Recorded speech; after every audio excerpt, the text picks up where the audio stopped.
It's really challenging to get this camera nowadays. I've got a guy from one of the local camera stores and he got me on the lookout since April. I've also checked a number of local camera stores and they're pretty much out of stock. One of them mentioned that they do receive a few units every now and then, but they get snagged almost immediately. One of them are even asking for deposits so that they can reserve a unit for you once they get their stock. I still remember back in 2021 when I first got the Ricoh GR III Street Edition. Not many were familiar with Ricoh GRs back then. Funny thing is, it was about $300 to $400 cheaper during that time.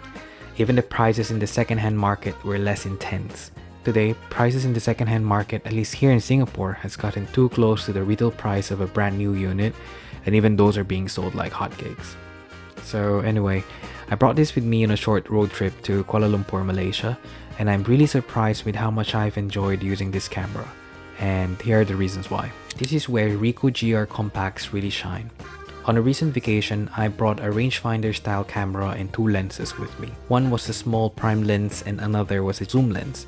But as days passed by, I realized that I was reaching to my mobile phone more than the kit that I brought because, over time, I found that the kit that I brought wasn't light enough and its weight that this camera produces is hands down amazing. With an APS-C sensor, I can't think of any reason with why I would spend more to get an entire APS-C camera system, besides the versatility of having different lenses, which I used to have. The 40mm lens actually feels just right when I'm out on the streets. I find that it's neither too wide nor too zoomed in. It feels just nice, especially when you want to stay in the scene but still stay a little discreet.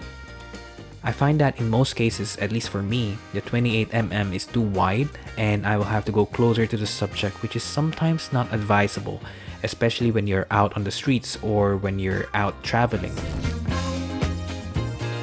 As for the battery, I haven't felt that the battery life wasn't enough because I wasn't taking too much photos. For a good full day, I managed to use about 1.5 batteries max, and I thought that was alright. It's also interesting how the battery is similar to the old batteries like the Olympus Li90B and the Li92B, which I already have a few from some of my old cameras. It would have been great if there was a built-in flash on this, just like the older versions of the Ricoh GR. I've got a few small flashes and LED lights, but it sort of make it less portable and wee bit cumbersome to use, especially when you have the attachments right over here, so it's rather difficult to put inside your pocket.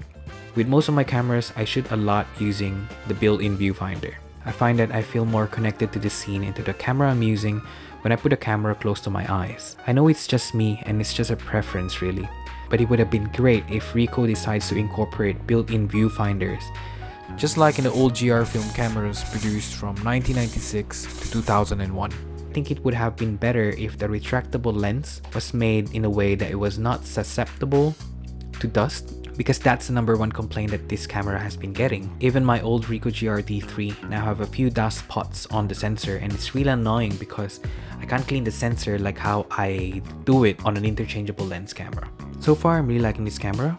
I know I'm 3 years late and I should have gotten this 3 years ago. To be honest, I like this way more than the original Ricoh GR III, and I guess I'll be shooting more using this and I'll let you guys know.